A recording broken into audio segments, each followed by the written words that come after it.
Сәлеметсіздер ме? Бүгін физикаға байланысты қызықты факттармен бөлісетін боламын.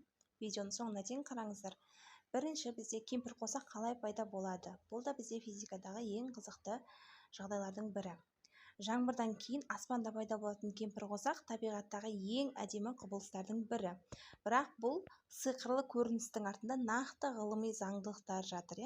Жарықтың сынуы, шағылуы және бөлінуі осы үш процесс кемпірқосақтың сырларын ашады. Соны қазір толықтай сырларын ашатын боламыз, балалар.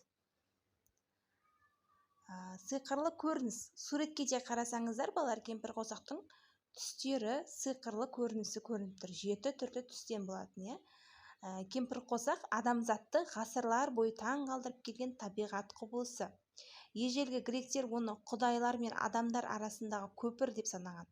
Ал Скандинавия мифологиясында ол аспанды жермен байланыстырған бифрост жолы болған. Бірақ бұл әдемілік сиқыр емес, бұл физика, балалар. Кемпірқосақ күн сәулесі жаңбыр тамшыларына түскенде пайда болады. Жарық су тамшыларының ішінде сынып, шағылысып спектр бойынша бөлінеді. Нәтижесінде аспанда 7 түрлі түсті доға пайда болады. Бұл құбылыс жауын шашыннан кейін күн шыққан сәтте жиі байқалады. 7 түрлі түс қызылдан күлгінге дейінгі түстер. Күн мен жаңбыр, яғни күн сәулесі мен су тамшылары арасында. Физика бұл жарықтың сынуы мен шағылуы арасында пайда болады. Енді кемпірқосақ неден жасалады?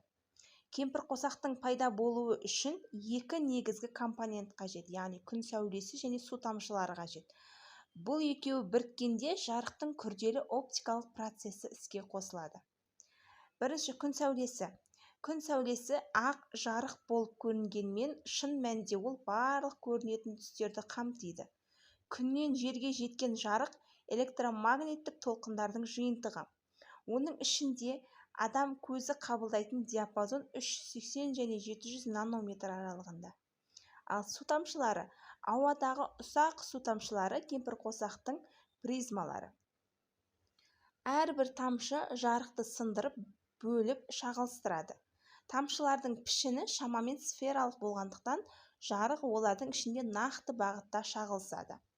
Тамшылар неғұрлым біркелкі болса, кемпірқосақ соғұрлым анық болады. Енді есте сақтаңыздар, кемпірқосақ тек күн сіздің артыңызда, ал жаңбыр алдыңызда болғанда ғана көрінеді. Келесі, жарықтың сынуы су тамшыларының рөлі дейді, балалар. Жарық бізде бір ортадан екінші ортаға өткенде оның бағыты өзгеретін еді.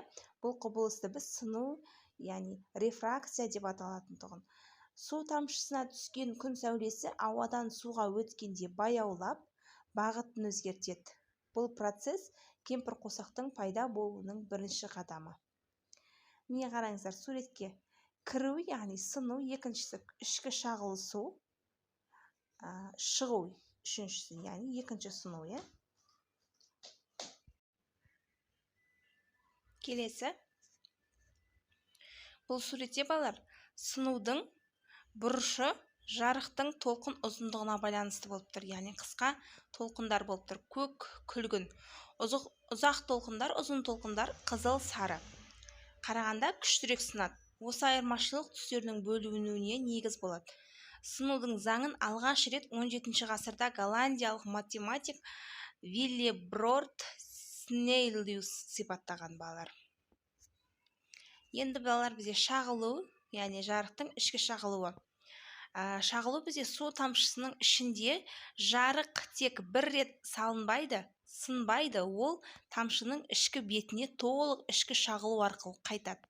Бұл физикалық құбылыс жарықтың тығыз ортадан сирек ортаға өту кезінде белгілі бір бұрыштан асқанда толығымен шағылысумен түсіндіріледі. Яғни бірінші сыну бізде жарық ауадан су тамшысына кіргенде сынады. Әр түс әр түрлі бұрышта сынады.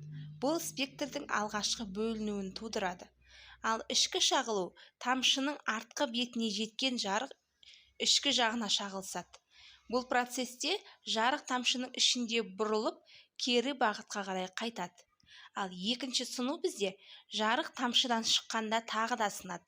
Осы екі сыну мен бір шағылудың нәтижесінде жарық бақылаушыға 42 градус бұрышпен жетеді. Түстердің бөлінуі бізде спектр қалай пайда болады дейді. Ақ жарық барлық көрінетін түстердің қосындысы. Су тамшысы жарықты сынаған кезде әр түс әртүрлі бұрышта сынады. Нәтижесінде ақ жарық 7 түске бөлінеді. Бұл құбылыс бізде дисперсия деп аталады, балалар. Бірінші қызыл, яғни 700 нанометр ең аз сынады, сыртқы жақта сынады. Екінші сарғыш 620 нанометр, қызыл мен сарының арасы. Сары бізде 580 нанометр, ол бізде ең жарқын түс болып саналады. Жасыл бізде 530 нанометр, ортада орналасқан. Ең ортасында орналасады. Ал көк бізде 470 нанометр, ішкі жаққа жақын орналасады. Күлгін бізде 400 нанометр, ең көп сынады, яғни ішкі жақта сынады. Сонда балар, қызыл бізде 700 нанометр, ол бізде ең аз сынады, ол бізде сыртқы жақта тұрады. Ал күлгін 400 нанометр ең көп сынады, ол бізде ішкі жақта тұрады. Ал сары бізде 580 нанометр, ол бізде ең жарқын түс болып саналады екен. Жасыл 530 нанометр, ол бізде дәл ортасында орналасады екен. Ал сарғыш бізде қызыл мен сарының арасы, көк бізде 470 нанометр, яғни ішкі жаққа жақын болады екен. Кемпір қосақта түстердің реті әрқашан бірдей, яғни сырттан ішке қарай. Қызыл, сарғыш, сары, жасыл, көк, көгілдір, яғни күлгін болады деп айтқан екен. Келесі, бірнеше кемпір қосақ, екінші және үшектік кемпір қосақтар дейді. Кейде аспанда балар бір емес, екі немесе үш кемпір қосақ бір уақытта көрінуі мүмкін. Жаңбыр жауғаннан кейін байқасаңыздар, бір ғана кемпір қосақ тұрмайды, екі немесе үш кемпір қосақтарда болуы мүмкін. Бұл жарықтың су тамшыларында бірнеше рет шағылысуының нәтижесінде болады екен. Бірінші кемпір қосақ бұл бізде жоғары тамшыдан бір рет шағылысады. Ең жарқын және ең жиі кездесетін кемпір қосақ. Түстер реті сырттан ішке, яғни қызылдан күлгінге қарай. Бұрышы 42 градус бұрыш. Ал екінші кемпір қосақ бұл жарық тамшыда екі рет шағылысады. Біріншіден әлсіздеу. Түстер реті керісінше, яғни күлгіннен қызылға қарай болады екен. Бұрышы 51 градус. Екі кемпір қосақ арасындағы қараңғы аймақ Александр белдеуі деп аталады. Ал үшектік кемпір қосақ балар, бұл жерде жарық 3 рет шағылысады екен. Өте сирек кездеседі және де өте әлсіз көрінеді екен. Түстер реті бірінші кемпір қосақпен бірдей болады, яғни қызылдан күлгінге қарай. Бірақ бұрышы 40 градус шамасында болады екен балар. Есте сақтаңыздар балар, бір ғана кемпір қосақ емес, кейде екінші және үшектік кемпір қосақтарда аспанда жаңбырдан кейін пайда болады екен. Келесі кемпір қосақтың түрлері балар, ақ және қызыл кемпір қосақтар. Енді кемпір қосақ тек классикалық 7 түсті болмайды. Атмосфералық жағдайларға байланысты оның түрлі нұсқалары пайда болуы мүмкін. Енді ақ кемпір қосақтарға тоқталатын болсақ, тұмандағы өте ұсақ су тамшылары жарықты бірдей шамада сындырады. Нәтижесінде түстер бөлінбей ақшыл доға пайда болады. Бұл тұманды кемпір қосақ немесе тұман доғасы деп аталады екен. Әсіресе таулы аймақтарда жиі кездеседі балар. Суретке қарасаңыздар, бұл жерде жаңағы ақ кемпір қосағымыз көрсетіліп тұр.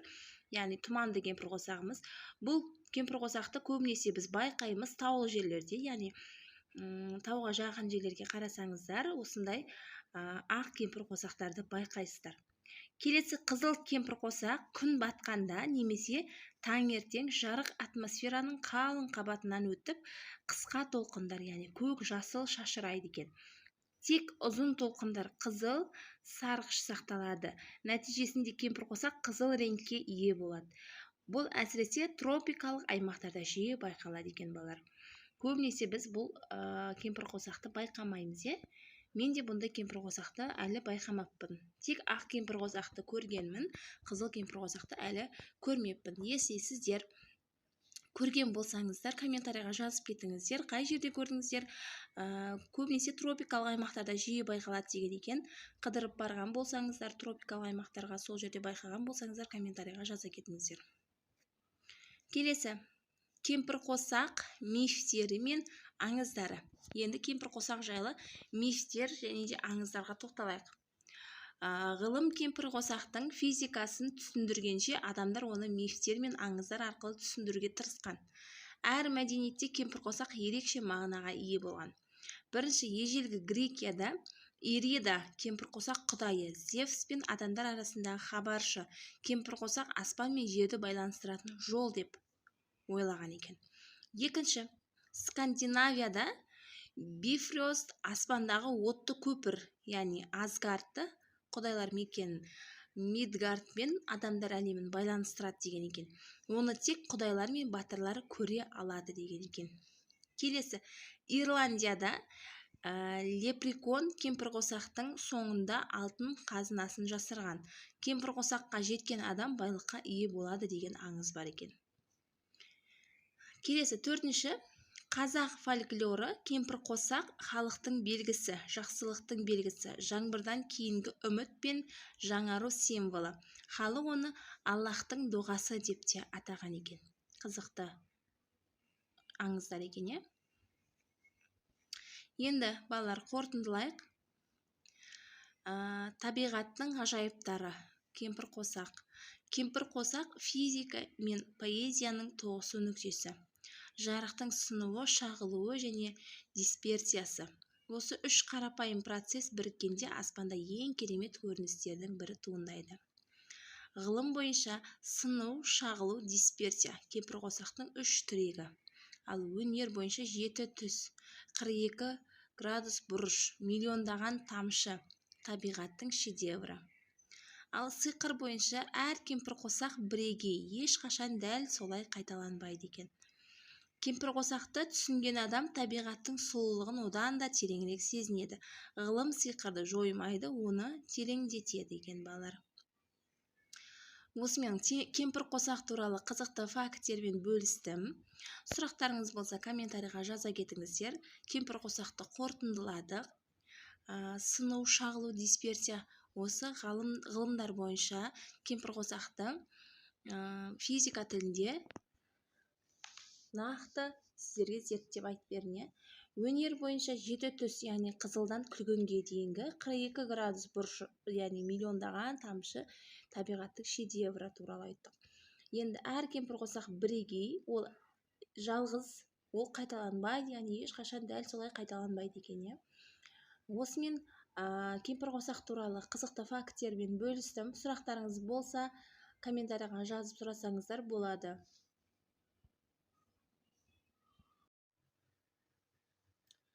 Келесі физиканың тағы бір қызығы найзағайы. Неге найзағай жарқылдайды? Осы сұраққа жауап беретін боламыз. Табиғаттың ең қуатты және құпиялы құбылыстарының бірі найзағайдың сырын ашатын боламыз. Видеоны соңына дейін қараңыздар. Найзағай дегеніміз не? Ең алдымен осы сұраққа жауап бере кетейік. Найзағай дегеніміз бұлт пен бұлт немесе бұлт пен жер арасындағы күшті электр разряды. Бұл разряд кезінде ауа температурасы 30 000 градусқа дейін көтерілгенде дейді. 30 000 градус дегенді ойлай беріңіздер, қандай ыстық екенін. 30 000 градусқа дейін көтеріліп, жарық пен дыбыс толқыны пайда болады екен найзағай болған кезде. Қуаты балалар, бір найзағай 1 миллиард вольт энергия береді екен.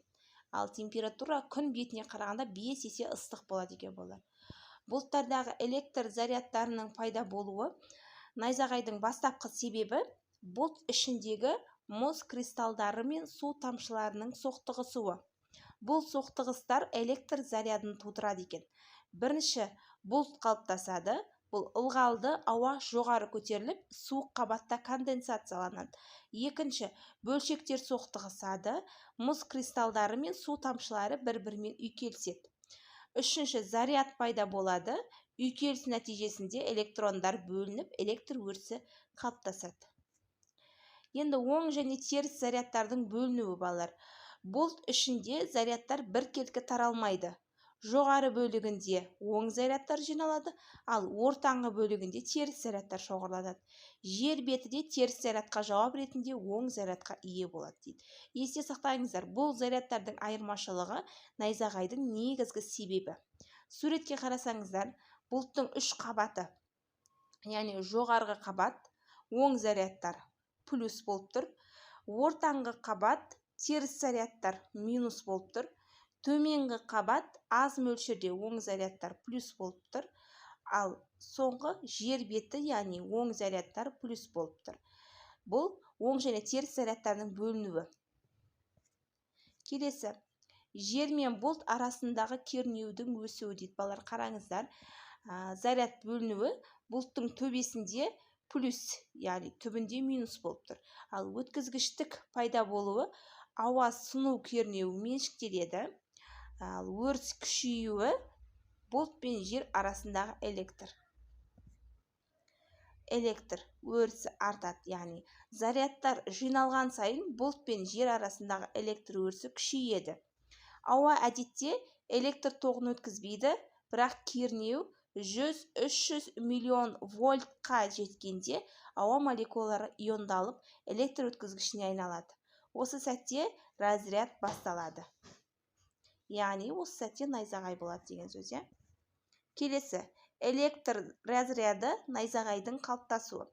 Бірінші, лидер, яғни бұлттан жерге қарай иондалған арна лидер зигзаг тәрізді жылжиды. Кері разряд жерден бұлтқа қарай жарқын негізгі разряд найзағайдың өзі болады. Ал қайталану бір найзағай 3-4 рет қайталанып соғуы мүмкін. Найзағай түрлері және олардың ерекшеліктері. Жер мен бұлт найзағайы, балалар. Қараңыздар, суретке қарасаңыздар, жер мен бұлт найзағайы көрсетілген. Бұл дегеніміз ең қауіпті түрі найзағайдың. Ең қауіпті түрі бұлттан жерге тікелей соғады, адамдар мен ғимараттарға тікелей қауіп төндіреді екен, балалар. Бұл найзағай ең қауіпті найзағай, бұлттан жерге қарай ұрған найзағай екен. Ал екінші, бұлт пен бұлт найзағайы. Қарасаңыздар, бұлт пен бұлт бір-бірімен найзағайы. Бұл екі бұлт арасындағы разряд. Жиі кездеседі, бірақ жердегілерге тікелей қауіп аз болады екен. Үшінші, жылу найзағайы. Алыс бұлттардағы разряд. Дыбысы естілмейді, тек жарығы көрінеді, жылу найзағайы деп аталады екен. Кейде балалар, жаңбыр жауып жатқан кезімізде бізде аспанда ең терең жағында найзағай ұрылады, бірақ бізге оның дауысы да естілмейді, жарығы жай көрінеді. Бұл бізде жылу найзағайы екен. Ал бұлт пен бұлт найзағайы бұл бізде жиі кездеседі, бірақ бізге жердегілерге қауіп төндірмейді екен. Ең қауіпті найзағай бізде жер мен бұлт найзағайы екен. Бұл адамдарға да, ғимараттарға да тікелей қауіп төндіреді екен, бала. Енді найзағайдың әсері жарық пен дыбыс дейді. Жарық, балалар, яғни электр разряды кезінде ауа молекулалары қатты қызады және жарық шығарады. Жарықтың жылдамдығы 3000 км/секунд.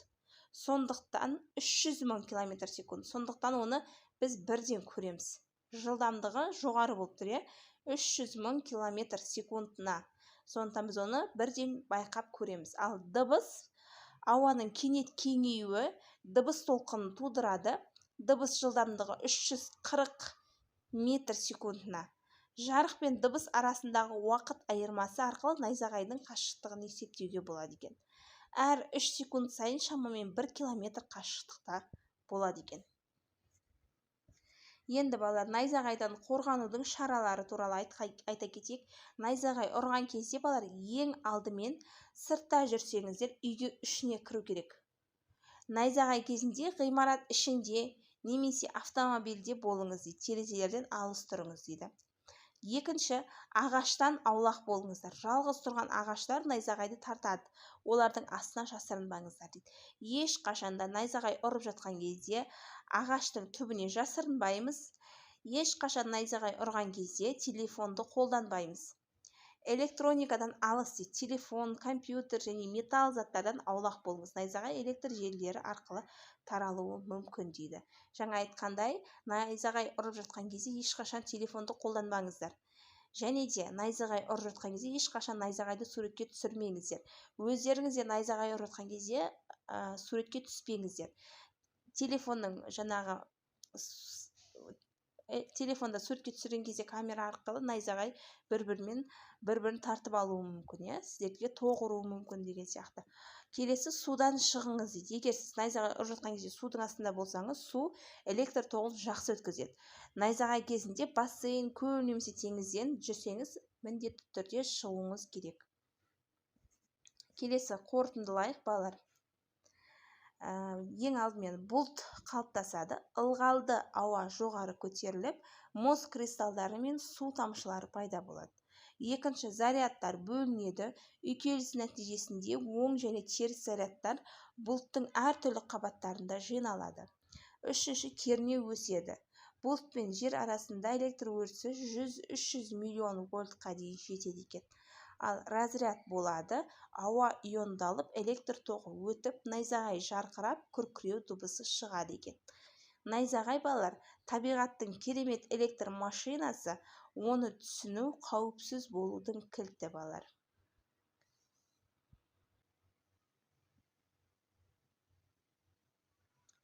Келесі, ұшудың сиқыры мен қажеттілігі, яғни ұшақ қалай ұшады деген сұраққа жауап беретін боламыз. Бұл да бір қызықты факттардың бірі. Видеоның соңына дейін қараңыздар. Адамзат ғасырлар бойы құстар сияқты ұшуды армандаған. 1903 жылы Уилбур мен Орвилл Райт алғаш рет басқарылатын ұшақты ұшырып көрген.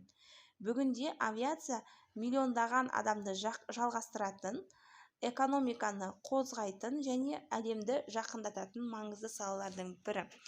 Сонда балалар, ең алғаш бізде ұшақ 1903 жылы ұшып көрілген екен. Оны бізде Уилбур мен Орвилл Райттар алғаш рет басқарылатын ұшақты ұшырып көрген екен. Ең бірінші бізде байланыс, яғни құрлықтарды сағаттар ішінде жалғастырады, және де логистика, жүк тасымалы жылдамдығын арттырады. Үшінші, ғылым, яғни аэродинамика мен физиканың жемісі. Келесі, аэродинамиканың негіздері. Ұшақ ұшуы үшін 4 күш бір-бірімен теңдестікте болу керек. Осы күштердің өзара әрекеттесуі ұшудың физикалық негізін құрайды. Ұшудың 4 күшіне тоқтала кетейік. Бірінші, бұл бізде көтерілу күші, яғни лифт деп айтамыз. Қанаттар жасайтын жоғары бағыттағы күш. Екінші, бізде салмақ, weight, яғни гравитацияны төмен тартатын күш. Үшінші, бізде тарту күші, thrust, яғни қозғалтқыштың алға итеретін күші. Төртінші, бізде сүйреу күші, яғни ауаның қарсылығы. Суреттемені көрсетіліп тұр. Көтерілу күші, lift, weight, ол бізде салмақ, thrust бізде тарту күші, drag бізде сүйреу күші. Ұшақ ұшу үшін көтерілу күші салмақтан, ал тарту күші сүйреуден артық болуы тиіс. Сол кезде ғана ұшақ ұшады екен. Келесі, ұшақ қанаттарының құрылысы, профиль мен форма дейді балалар. Қанаттың аэродинамикалық профилі: жоғары беті дөңес, төмен беті тегіс. Ауа жоғарғы жақтан тезірек өтіп, қысым төмендейді. Бұл бізде Бернулли принципі. Ал төменгі жақта қысым жоғары болып, қанатты жоғары қарай итереді екен. Бұл бізде шабуыл бұрышы, яғни қанаттың ауа ағынына қатысты бұрышы бізде көтерілу күшін реттейді. Ал флаптар мен слаттар бұл ұшу, қону кезінде қанат ауданын ұлғайтады. Енді қозғалтқыштардың рөлі бізде тарту күшін жасау, яғни қозғалтқыштың басты міндеті. Заманауи ұшақтарда 2 негізгі тип қолданылады. Бірінші, бізде турбореактивті қозғалтқыш, яғни ауаны сығып, жанармаймен жағып, жылдам шығарады. Ньютонның 3-ші заңы бойынша әрекетке тең қайтарым күш туады. Жоғары жылдамдықта тиімді болады. Ал турбовинтті қозғалтқыш, бұл бізде пропеллерді айналдырып, ауаны артқа итереді. Төмен жылдамдықта және қысқа қашықтықта тиімдірек болады.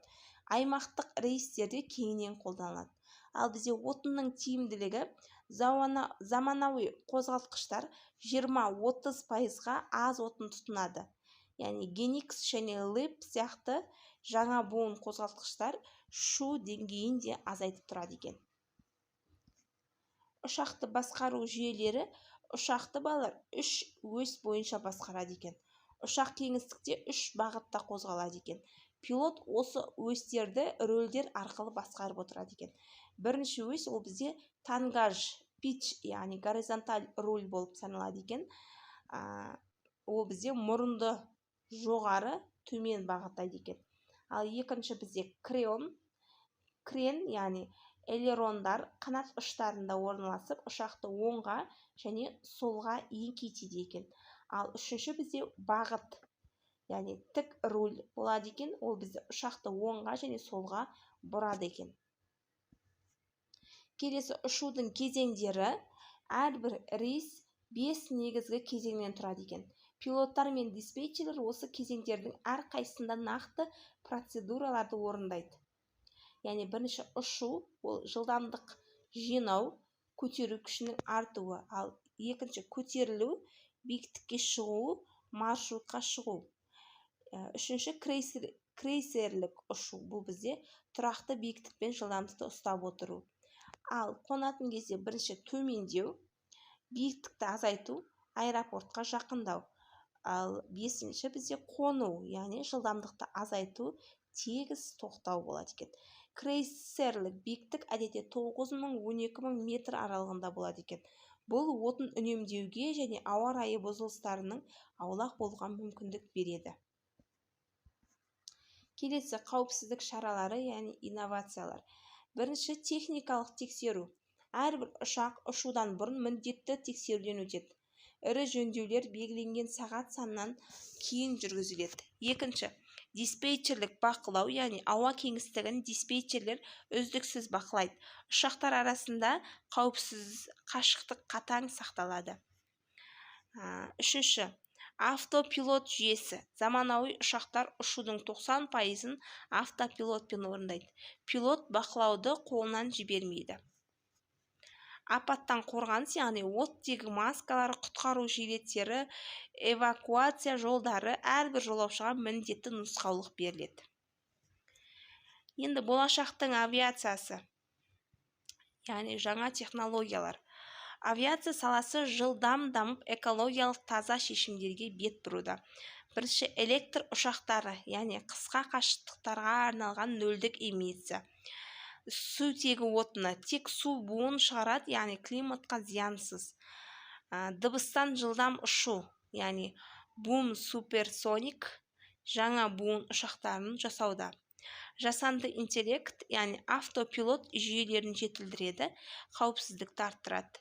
2050 жылға қарай авиация саласы көміртегі нейтралды болуды мақсат етуде дейді. Енді балалар, қорытындылайық. Ұшақ ұшуы аэродинамика, механика және технологияның тамаша үйлесімі. 4 күштің теңдестігі, қанаттың дұрыс формасы, қуатты қозғалтқыш және дәл басқару жүйесі, осының бәрі біріккенде адамзаттың ежелгі арманы шындыққа айналады. Негізгі тұжырымдарға тоқтала кетейік. Көтерілу күші, салмақ, тарту күші және сүйреу ұшудың 4 тірегі. Қанат профилі Бернулли принципі арқылы жұмыс істейді. 3 ось бойынша басқару ұшақты дәл бағыттайды. Болашақта электр және сутегі ұшақтары дәуірі келеді екен. Енді сұрақ жауап балалар. Ұшақ ұшуы туралы қандай сұрақтарыңыз бар? Авиация шексіз қызықты әлем, онда әрбір жаңа технология жаңа мүмкіндіктер ашады. Енді балалар, сіздер комментарийға сұраққа жауап бере кетсеңіздер болады.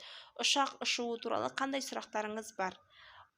Өздеріңіздің ойыңызда жүрген сұрақтарды комментарийға жазу арқылы кері байланыс алсаңыздар болады. Осымен ұшақ аспанда қалай ұшады деген сұраққа толығымен жауап айтылды деген ойдамын. Түсінбеген жерлеріңіз болса, жазып, ұнаған болса лайк басып, каналға тіркеліп қойыңыздар. Келесі бізде магнит туралы сіз білмейтін 7 қызықты фактпен бөлісетін боламын. Магниттер біз күн сайын кездестіретін, бірақ олардың жұмыс істеу принципін сирек ойлайтын таңғажайып физикалық құбылыс. Ежелгі гректерден бастап заманауи технологияларға дейін магниттік күш адамзат тарихын өзгертті. Қазір осы презентацияны, осы сабақты көре отыра сіздер магниттер туралы бұрын білмеген 7 таңғажайып фактті білетін боласыздар. Магниттік күштің жұмбақ тарихы. Магниттерді адамзат шамамен 4000 жыл бұрын ашқан. Ежелгі Қытай мен Грекияда магниттік тас магнетит табылған. Гректер оны Магнесия аймағының атымен атаған. Ежелгі Қытайда магниттер компас ретінде пайдаланылған. Бұл ұлы географиялық ашылулардың негізі болды. Біздің заманымызға дейін 2000 жылдарда ежелгі Қытайда алғашқы магниттік компас ойлап табылды.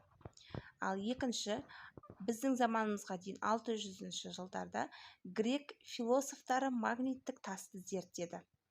Ал 1269 жылы Петрус Перегринус магниттік полюстерді ашты.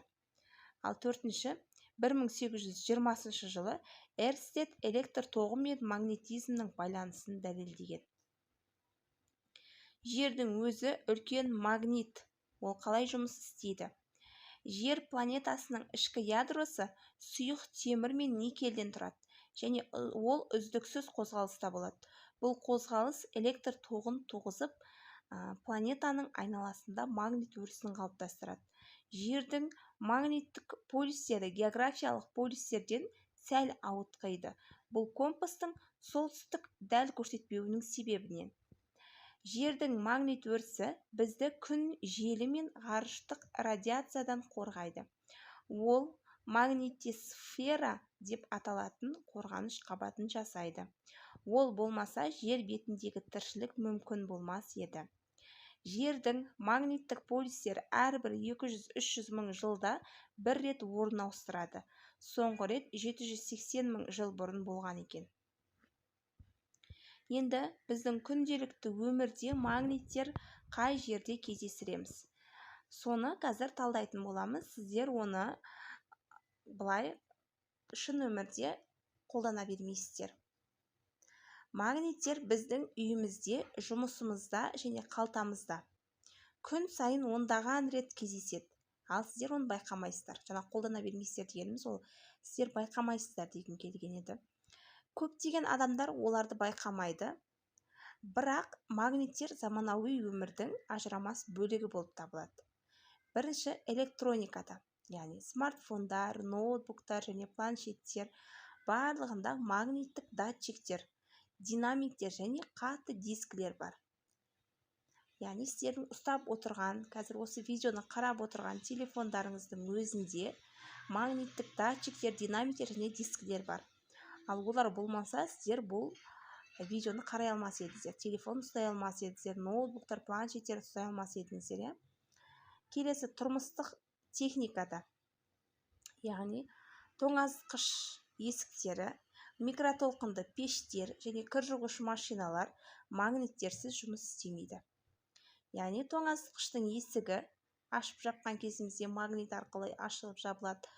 Микротолқынды пештер, кір жуатын машиналар, осының барлығы бізде магнит арқылы жұмыс істейді.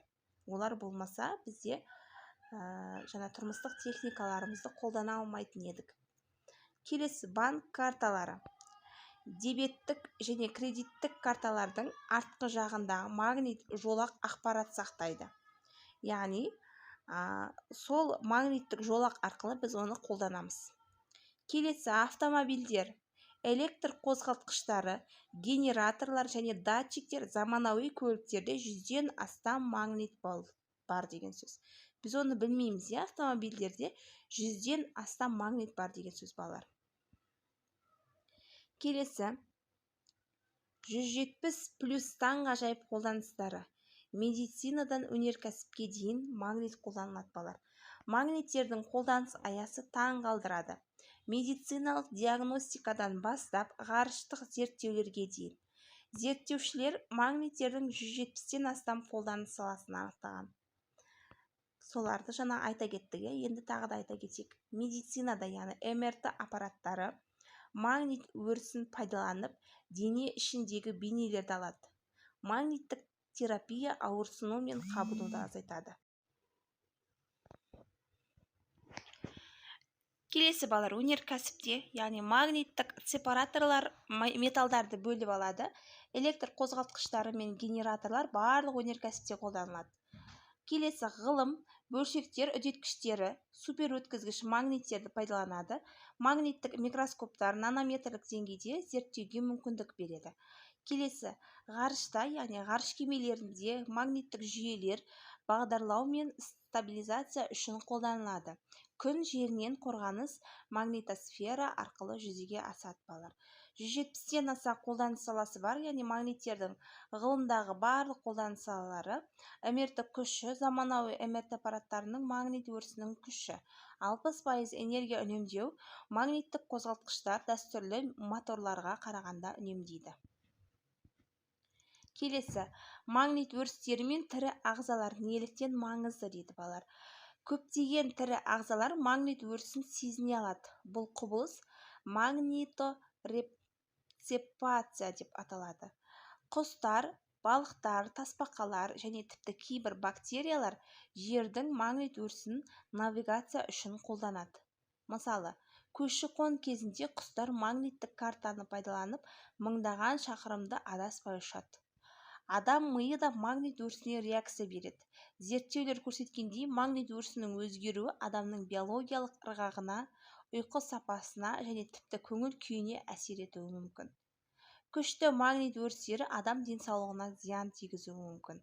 Қауіпсіздік шектерін сақтау маңызды. Келесі магниттік левитация, болашақтың көліктері. Магниттік левитация заттарды магнит күші арқылы ауада ұстау технологиясы. Бұл технология бүгінде жоғары жылдамдықтағы пойыздарда қолданылуда.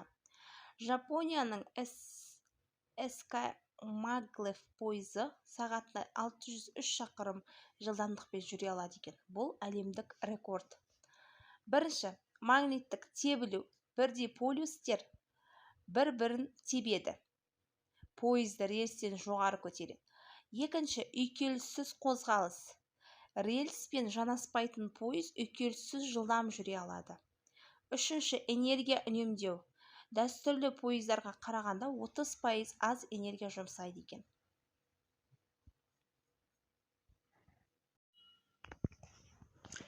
Келесі балар, магнитсіз әлемді елестетіп көрейік. Не болар еді?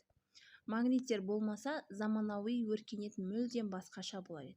Төменде магнитсіз әлемде жоғалатын нәрселер тізімі берілген. Бірінші, электр энергиясы. Генераторлар мен трансформаторлар магнит өрісінсіз жұмыс істемейді. Электр станциялары тоқтап, бүкіл өнеркәсіп тоқтайды. Екінші, байланыс технологиялары. Радио, теледидар, ұялы байланыс және интернет барлық электромагниттік толқындарға негізделген. Магнитсіз бұлар мүмкін емес. Яғни, магнит болмаса, біз бір-бірімізден байланыс алмайтын едік. Радио болмайтын еді, теледидар көре алмайтын едік, ұялы байланыс болмайтын еді, интернет болмайтын еді. Яғни, алыстағы жақындарымызбен біз тілдесе алмай қалар едік, магнит болмаса, иә? Ал электр энергиясы деп тұр, генераторлар мен трансформаторлар магнит өрісінсіз жұмыс істемейді. Яғни бізде жарық болмайтын еді, свет болмайтын еді. Электр станциялары тоқтап, бүкіл өнеркәсіп тоқтайтын еді. Келесі, жерді қорғау. Жердің магнит өрісі болмаса, күн желі мен ғарыштық радиация тіршілікті жойып жібереді. Яғни магнитосфера біздің басты қорғанысымыз. Келесі, төртінші, медицина, яғни МРТ, ЭКГ, инсулин помпалары, заманауи медицинаның көптеген құралдары магниттік технологияларға тәуелді. Яғни магнит болмаса, МРТ, ЭКГ аппараттарына біз түсе алмайтын едік. Біз дұрыс емделе алмайтын едік. МРТ аппаратына түспеген жағдайда біз диагнозды дәрігерлеріміз дұрыс қоя алмайтын еді. Денсаулығымыз нашарлайды. Ең біріншіден біздің денсаулығымыз нашарлайды. Екіншіден біз жарықсыз қаламыз, қараңғыда. Үшінші, біз байланыс технологиялар мүлдем болмайды. Интернет болмайды. Ұялы телефон болмайды. Теледидар болмайды, радио болмайды. Қазір ұялы телефонсыз, интернетсіз жастарымыз мүлдем елестете алмайды. Сосын жерді қорғау, яғни жердің магнит өрісі болмаса, күн, желі мен ғарыштық радиация тіршілікті жойып жіберер еді дейді. Келесі, магниттер туралы мифтер мен шындықтар. Магниттер туралы көптеген қате түсініктер бар. Оларды ажырата білу маңызды. Ғылым мен мифтің арасындағы айырмашылықты түсіну керек. Бірінші, миф: магниттік білезіктер денсаулыққа пайдалы. Ғылыми зерттеулер магниттік білезіктердің ауырсынуды азайтатынын немесе қан айналымын жақсартатынын дәлелдеген жоқ. Бұл бізде маркетингтік трюк. Яғни бір фирмаларда магниттік білезіктер жасап қояды және де соларды сатады. Сіздердің қан қысымдарыңызды, қан айналым жүйелерін жақсартады. Бір жерлеріңіз ауырса, соны бәсеңдетеді, ауруын дейді, ауырсынуды азайтады деп бізге жарнама жасап жатады. Яғни бұл бізде қате, бұл бізде дұрыс емес. Бұны денсаулыққа пайдалы екенін ешкім зерттеген жоқ. Зерттеді, бірақ дәлелдеген жоқ. Бұл бізде маркетинг, яғни сату болды. Жарнама жасау, сату болды. Бұған сенбейміз. Ал шындық: магниттер электрониканы бұза алады. Яғни күшті магниттер қатты дискілердегі, кредиттік карталардағы және басқа магниттік тасымалдаушылардағы деректерді өшіре алады. Бұл шындық. Ал екінші миф: барлық металдар магнитке тартылады дейді. Тек темір, никель және кобальт сияқты ферромагниттік металдар ғана магнитке тартылады. Алтын, мыс, алюминий магнитке тартылмайды. Сонда барлық металдар магнитке тартылады деген бұл бізде қате. Яғни миф деп айтамыз. Ал шындық: магниттер уақыт өте келе әлсірейді. Магниттер жоғары температураға, соққыға немесе қарсы магнит өрісіне ұшыраса, магниттік қасиетін жоғалта алады. Келесі, қорытындылайық. Магниттердің біздің әлеміміздегі маңызы. Магниттер тек мектеп тәжірибесі емес, олар біздің өміріміздің негізін қалайтын күш. Жердің магнит өрісінен бастап МРТ аппараттарына, компастардан магlev пойыздарына дейін магниттік технологиялар адамзат тарихын өзгертті және болашақты қалыптастыруда. Бірінші, магниттер 4000 жылдан астам уақыт бойы адамзатқа қызмет етеді. Екінші, жердің магнит өрісі тіршіліктің негізгі қорғанысы. Үшінші, магниттердің 170-тен астам қолданыс саласы бар. Төртінші, магниттік левитация болашақтың көлік технологиясы. Бесінші, магнитсіз заманауи өркениет мүмкін емес. Магниттер туралы білім бұл тек физика ғана емес, бұл біздің әлемімізді түсінудің кілті. Ғылымды зерттеңіз, табиғатты бақылаңыздар, балалар. Бір орында тоқтап қалмаңыздар. Қызықты деген факттардың барлығын қазір интернет дамып тұрған заманда зерттеңіздер, білім алыңыздар, бір орында тоқтап қалмаңыздар. Келесі бізге қызық болып жүрген тағы да бір жер неге айналады және неге ұшып кетпейміз деген сұрақтың жауабы. Ғарыштағы планетамыздың құпиясын ашатын боламыз. Айналу, тартылыс күші және физиканың заңдарын білетін боламыз, балалар. Келесі, ең алдымен аспан әлемінің сырын, жердің қозғалысы туралы айта кетейік. Жер тыныш тұрмайтын планета. Ол бір уақытта екі қозғалыс жасайды. Өз-өсінен айналады және күнді айналып өтеді. Бұл қозғалыстар миллиондаған жылдар бойы тоқтаусыз жалғасуда. Жердің бұл қозғалыстары біздің күнделікті өмірімізге тікелей әсер етеді. Күндіз бен түннің алмасуы, жыл мезгілдерінің өзгеруі осы қозғалыстардың нәтижесі. Бірақ егер жер айналып тұрса, неге біз ұшып кетпейміз? Жауап физиканың негізгі заңдарында жатыр. Жердің өз айналуы, яғни жер өз өсінен шамамен 24 сағатта бір рет толық айналып шығады. Бұл айналу жылдамдығы экваторда секундына шамамен 465 метрге жетеді. Осы айналу салдарынан күн сәулесі жердің бір жағына түсіп, екінші жағы қараңғыда қалады. Осылайша күн мен түн алмасады. Егер жер айналмаса, бір жағы мәңгі күн астында, ал екінші жағы мәңгі қараңғыда болып қалар еді. 24 сағат бұл бір толық айналым уақыты. күн мен түн айналу нәтижесінде күн мен түн ауысады, Келесі, біз неге ұшып кетпейміз? Біз тартылыс күші бізді жерде ұстап тұратын негізгі күш. Исаак Ньютон 17 ғасырда алма ағашының түсуін бақылап, осы күштің заңдылығын ашқан. Ол барлық денелер бір-бірін тартады деп түсіндірген. Ал бұл тартылыс денелердің массасына байланысты. Масса және тартылыс. Әрбір заттың массасы бар. Ал масса тартылыс күшін тудырады. Масса неғұрлым үлкен болса, тартылыста соғұрлым күшті болады. Жердің үлкен массасы өте үлкен. 6 көбейту 10-24 дәрежесі килограмм. Сондықтан оның тартылыс күші де өте күшті. Бұл күш бізді, үйлерді, бізді, мұхиттарды және атмосфераны жерге бекітіп ұстайды. Бәріне әсер етеді. Яғни тартылыс күші тек адамдарға ғана емес, барлық заттарға, тасқа, суға, ауаға, тауға, ағашқа деген сияқты бәріне бірдей әсер етеді екен. Енді келесі инерция, яғни қозғалыс заңы. Ньютонның бірінші заңы бойынша дене қозғалыста болса, ол сыртқы күш әсер етпейінше қозғалысын жалғастыра береді. Бұл қасиет бізде инерция құбылысы, инерция деп аталады. Жер айналғанда біз де онымен бірге айналамыз.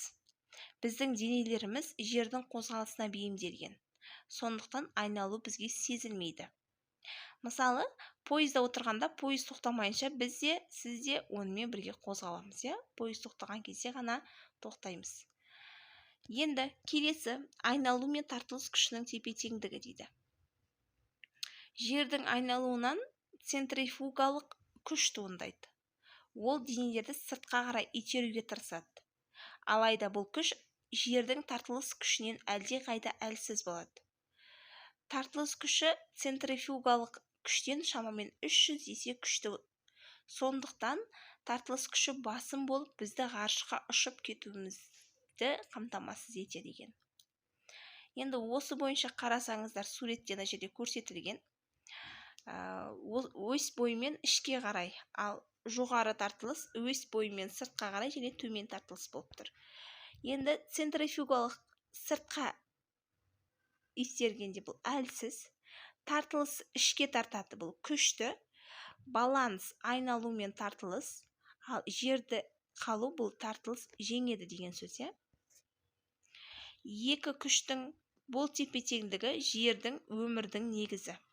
Егер центрифугалық күш тартылыстан күшті болса, біз ғарышқа ұшып кетер едік. Бақытымызға орай тартылыс күші әрқашан жеңіп тұрғандықтан біз жерде жүрміз, ғарышқа ұшып кетпей. Енді ұшақтар қалай ұшады дейді балалар. Ұшақтардың ұшуы да физика заңдарына негізделген. Ұшақтың қанаттары арнайы пішінде жасалған, үсті дөңес, асты тегіс. Бұл пішін ауа ағыны ерекше бағыттайды. Бернули заңы қанаттың үстімен өтетін ауа ағыны астымен өтетін ағыннан жылдам болады. Жылдамдық артқан сайын қысым төмендейді. Бұл бізде Бернули заңы. Көтеру күші. Қанат үстіндегі төмен қысым мен астындағы жоғары қысым айырмашылығы ұшақты жоғары көтеретін күш тудырады. Енді қозғалтқыш күші, қозғалтқыштар ұшақты алға итереді, ал көтеру күші оны ауада ұстап тұрады. Осы екі күштің үйлесімі ұшақтың ұшуын қамтамасыз етеді екен балалар. Енді ұшақтар қалай ұшады дегенге мен тағы да тоқталамын. Оған арнайы презентация осы видеоның соңына қарай қоятын боламын. Сұрақтарыңыз болса, комментарийға жазып сұрасаңыздар болады. Ұшақ бізге қызық ақпараттардың бірі. Ауыр, өте үлкен ұшақ аспанда қалай ұшып жүреді? Оған қаншама адам мінеді? Ол ауада қалай жүреді? Оны біз 1903 жылы зерттеліп, ең алғашқы ұшақ ұшырылған негізі бұл жерде физикаға байланысты Бернули заңына тікелей байланысты болып тұр. Яғни қанаттың үстімен өтетін ауа ағыны астымен өтетін ағыннан жылдам болып тұр. Жылдамдық артқан сайын қысым төмендейді. Ол бізде Бернули заңын беріп тұр. Сосын көтеру күші. Қанат үстіндегі төмен қысым мен астындағы жоғары қысым айырмашылығы ұшақты жоғары көтеретін күш тудырады екен. Көрдіңіздер ме? Қызықты факт деген осы. Ал қозғалтқыш күш бұл жерде. Қозғалтқыштар ұшақты алға қарай итереді екен. Ал көтеру күші оны ауада ұстап тұрады екен. Осы екі күштің үйлесімі ұшақтың ұшуын қамтамасыз етеді екен. Ұшақ арнайы бізде арнайы пішінде жасалады екен. Үсті дөңес болып, асты тегіс болып. Бұл бізде ауа ағынын ерекше бағыттайды екен. Көрдіңіздер ме? Келесі. Атмосфераның рөлі дейді. Атмосфераның рөлі жердің атмосферасы да тартылыс күшімен ұсталады. Бізді қоршап тұрған ауа қабаты жердің айналуымен бірге қозғалады. Сондықтан жел тұрмаса да ауа бізбен бірге айналады екен балалар. Тартылыс ұстайды дейді. Атмосфера жерден ұшып кетпейді. Себебі тартылыс күші ауаны жерге жақын ұстап тұрады. Бірге айналады дейді. Ауа қабаты жермен бірге қозғалатындықтан біз айналу жылдамдығын сезбейміз. Мысалы, қазір сіздер үйде отырсыздар, болмаса жатырсыздар, болмаса жүрсіздер, бірақ жердің айналып жатқанын сіздер сезбейсіздер, Жер бізде күнді айналып жатыр, сіздер оны сезбейсіздер. Сол айтып тұр, ауа қабаты жермен бірге қозғалатындықтан біз айналу жылдамдығын мүлдем сезбейміз. Жер күнді айналатындықтан бізде 12 сағатымыз жаңағы күндіз болады, қалған түн болады. Күн мен түн болып тұр, ал жер қозғалмаса, бізде мәңгі күн немесе мәңгі түн болар еді. Өмір қорғаны. Атмосфера бізді зиянды сәулелерден қорғайды және тыныс алуға ауа береді екен. Таза ауа мен атмосфералық қысым. Атмосфералық қысым дегеніміз ауа қабатын зерттейді. Келесі қорытындылайық балалар. Табиғаттың тамаша тепе-теңдігі дейді. Жердегі өмірдің бар болуы бірнеше күштің мінсіз үйлесімінің нәтижесі. Осы күштердің әрқайсысы маңызды рөл атқарып тұр. Бірінші бізде айналу, жердің өз-өзінен айналуы, күндіз бен түннің алмасуын тудырады. Бұл айналу 24 сағатта бір рет толық айналады. Тартылыс күші, жердің үлкен массасы тудырған тартылыс күші бізді, үйлерді, мұхиттарды және атмосфераны жерге бекітіп ұстап тұрады. Келесі тепе-теңдік. Тартылыс күші центрифугалық күштен әлде қайда күшті болғандықтан біз ғарышқа ұшып кетпей, планетамызда қауіпсіз өмір сүре аламыз, балалар. Келесі сұрақтар мен жауаптар. Бүгін біз жердің неге айналатынын, тартылыс күшінің не екенін және неге ұшып кетпейтінімізді білдік. Физика заңдары біздің күнделікті өмірімізді түсінуге көмектеседі. Енді сіздерге қандай сұрақтар бар? Сұрақтарыңыз бар болатын болса, комментарийға жазып, кері байланыс алсаңыздар болады. Комментарийға сұрақтарыңызды жазатын болсаңыздар, мен сіздерге міндетті түрде сол сұрақтарыңызға жауап беретін боламын. Бірінші сұрақ, бүгінгі біздің тақырыптарымыз бойынша жер неше сағатта айналады дейді. Жер өз-өзін шамамен 24 сағатта бір рет толық айналады, яғни бір күнде толық айналады. Бір күнде 24 сағат бар, Жер күнді айналатындықтан бізде күн мен түн бар. Жер айналмаса, бізде мәңгі күн немесе мәңгі түн болар еді. Келесі, тартылыс күшін кім ашты? Тартылыс күшін 17 ғасырда Исаак Ньютон деген ғалым тартылыс күшін ашқан. Оны сіздер 7 сыныптан бастап білесіздер, алма ағашының астында жатқан кезде алманың жерге түсуін зерттеп, бізде Исаак Ньютон алманың басына түскенін зерттеген, яғни тартылыс күшін зерттеген. Келесі, неге ұшақтар ұшады? Қанаттардың арнайы пішіні ауа қысымын өзгертіп, көтеру күшін тудырады. Сол себепті ұшақтар ұшады. Өзіңіздің сұрағыңызды қойыңыз, ғылым сұрақтан басталады дейді балалар. Өзіңіздің сұрақтарыңызды қойыңыздар. Осымен бізге арналған қызықты факт, физикалық қызықты факттар, яғни кемпірқосақ жайлы қызықты факттар айттық бүгін, найзағай жайлы қызықты факттар айттық, магний туралы қызықты факттар айттық, ұшақ неге ұшады, неге жерге құлап қалмайды, ұшақтар туралы қызықты факттер айттық, және де бүгін жер туралы, біз неге аспанға ұшып кетпейміз, сол туралы қызықты факттар айттық. Сол тақырыптар бойынша сіздерге айтылмай қалған, өздеріңізді қызықтырып тұрған, жауабын білгіңіз кеп тұрған сұрақтар болатын болса, комментарийға жазу арқылы сұрақтарыңызға жауап алсаңыздар болады. Сіздердің сұрақтарыңызды күтемін, міндетті түрде жауап беремін. Осы видеом ұнаған болса лайк басып, комментарий жазсаңыздар болады. Достарыңызбен бөлісіп қойыңыздар, каналыма тіркеліп қойыңыздар. Сау болыңыздар.